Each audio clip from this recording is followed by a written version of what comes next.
Time for another stop on the trade show floor here at the big conference taking place in Denver. Joining us right now, we've got Jim Vendito with TriCan.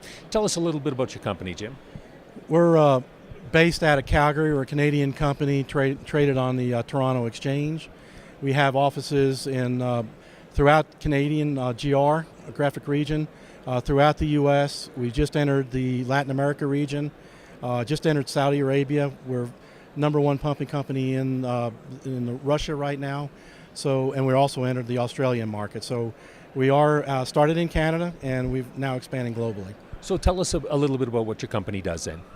We are involved in pumping services. We do hydraulic fracturing, acidizing, coil tubing, cementing, pipeline services. We have a TriCan Geological Solutions that does core testing, geomechanics.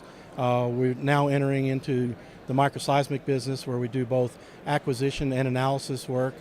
And we're starting our integrated reservoir solutions, which is tying everything in from the reservoir engineering, microseismic, core testing analysis, pre-frac, frac, and post-frac analysis as an integrated group. So obviously, I would guess protecting the environment is key for you. It is. We want to make sure that we protect our people and we protect the environment for the future generations. Mm-hmm. It's key to our success and the success of the company. How have you seen that change over the years?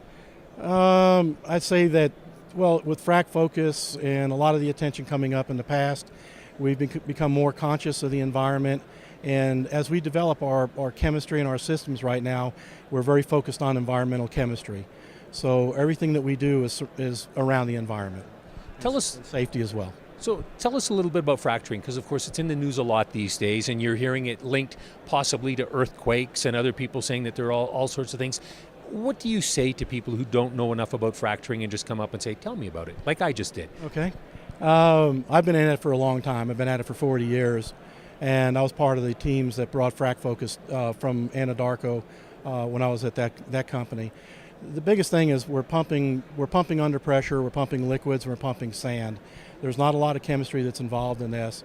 And when you're looking at this, you're looking at it from strata that's deep in the earth. And there's a lot of rock and a lot of pressure up above it. So we monitor the pressures and the rates that we pump at, and we know from the hydraulics and the geomechanics work that we do that the fractures are contained downhole. There's no movement from the downhole fracturing areas up into any kind of strata or aquifers uphole.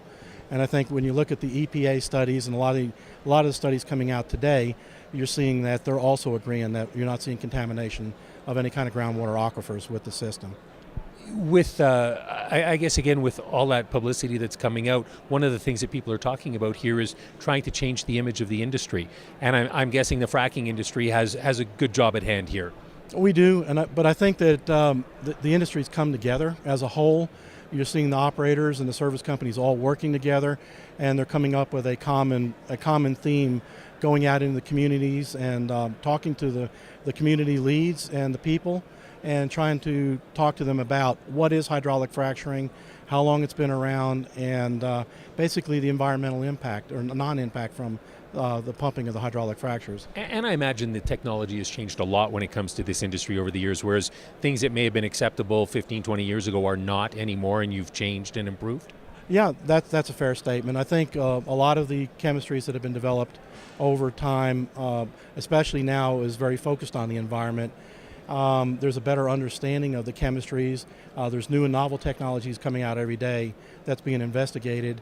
And I think as you go forward, you're seeing cleaner and cleaner systems, more systems that are very environmentally appropriate being run these days. Jim, thank you very much for your time. Thank you. We've been chatting with Jim Vendito with TriCan. He's the VP of Technical Services.